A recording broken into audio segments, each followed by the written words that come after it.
Oke, begitu teman-teman. Oke, Rova, are you ready? Lanjut ke yang berikutnya. Ya. Ya, Rova jadi bisa belajar juga. Gini teman-teman, kalau kita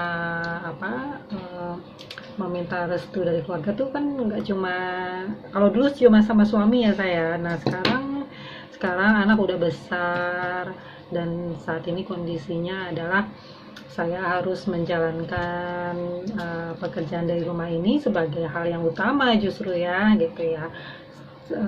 Karena satu hal dan lain kondisi gitu ya, kondisi yang mengharuskan seperti itu. Nah, anak sudah mulai besar, berarti minta restunya juga sama anak, nggak cuma sama suami. Kalau teman-teman juga nanti udah punya anak, punya orang tua, ya minta restu ke semuanya, ke orang tua, ke anak gitu. Kalau ke anak, ya kita komunikasikan bahwa kita tuh kerja untuk apa, tujuannya apa. Yang penting masih ada waktu-waktu kita itu nggak buat kerja semua gitu, harus seimbang gitu ya. Tentunya harus ada waktu-waktu me time. Nah, kalau kayak gini juga sebenarnya saya suka aja gitu kerja sambil ngajak Rova di samping saya gitu ya. Saya kerja, Rova di samping saya, itu dia juga ngerasa ya kita ya kerjanya ya memang kerja untuk yang bikin happy gitu ya, nggak dibikin serius banget, nggak dibikin stres banget gitu, malah jadi happy gitu kan. Anak juga mendapatkan perhatian gitu ya, dan kita juga masih bisa melakukan pekerjaan kita dengan happy, dengan baik gitu. Nah, kepada orang tua juga apalagi kita mau ada restu, tentunya kesuksesan kita tidak luput dari doa orang tua, terutama doa ibu gitu kan ya. Kita komunikasikan bahwa pekerjaan kita sekarang begini gini gitu. Mungkin ada yang luput, ada yang gimana gitu ya.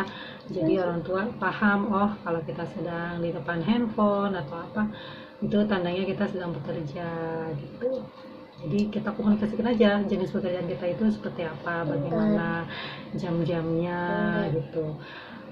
Nanti insya Allah kalau sudah mendapatkan restu, orang di keluarga di rumah sudah mengetahui dengan jelas bahwa aktivitas kita seperti ini, yang penting tidak mengganggu juga kewajiban kita di rumah, ya itu insya Allah nanti akan berjalan, dua-duanya akan berjalan dengan baik gitu.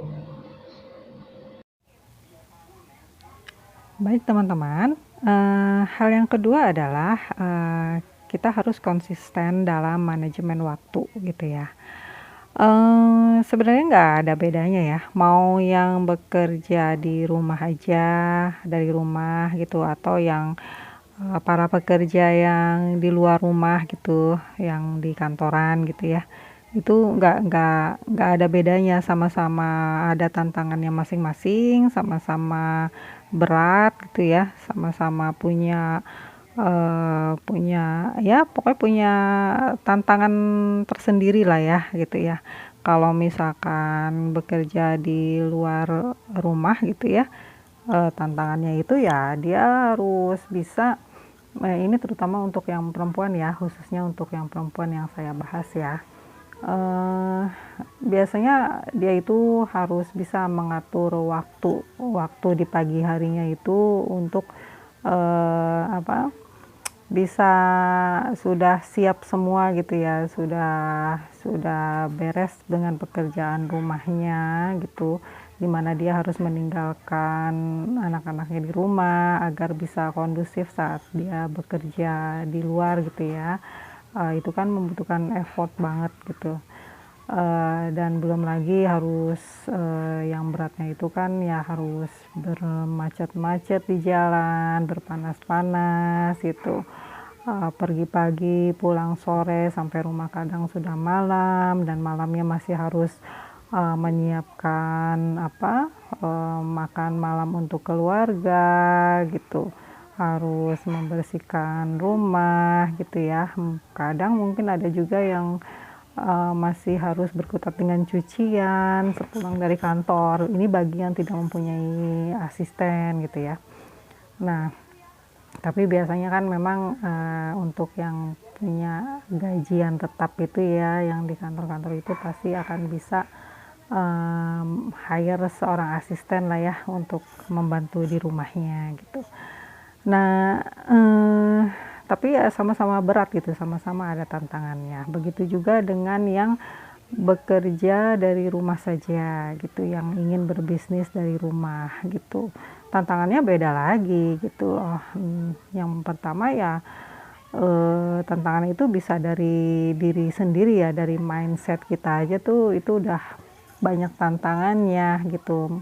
Di mindset kita kadang berpikir ini kita yang ngurus sendiri, kita yang ngatur sendiri gitu ya. Jadi kadang-kadang suka kebablasan, pengen leha-leha dulu, pengen rebahan gitu kan ya.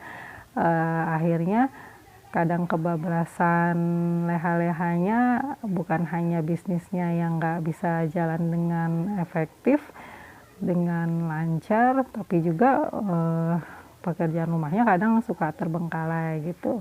Atau mungkin yang tantangan lainnya itu adalah karena kita di rumah aja, kita melihat secara langsung 24 jam kondisi di rumah gitu ya.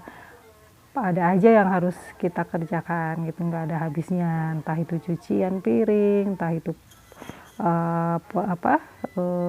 ingin membersihkan rumah gitu ya, atau pekerjaan-pekerjaan lainnya, belum lagi rengekan anak yang ingin bermain gitu kan, bermain dengan kita, ingin me time seperti itu. Pokoknya itu akan terasa sama beratnya gitu ya dengan yang bekerja di luar kantor gitu, karena dia harus mengatur bagaimana harus konsisten terhadap manajemen waktunya gitu, biar dua-duanya bisa berjalan dengan baik gitu. Jadi menjadi pebisnis, misalkan kita pebisnis online di rumah gitu ya, itu nggak harus 24 jam online terus itu. Kita harus bisa membuat jadwal kapan harus fast respon dan kapan juga harus slow respon gitu.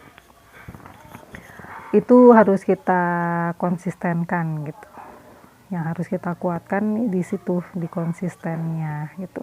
Kalau ini bisa jalan, insya Allah nanti ya akan bisa berjalan dengan beriringan gitu, dengan baik gitu, antara pekerjaan rumahnya sebagai seorang ibu, sebagai seorang istri, dengan pekerjaan sampingan, pekerjaan bisnis di rumahannya itu gitu.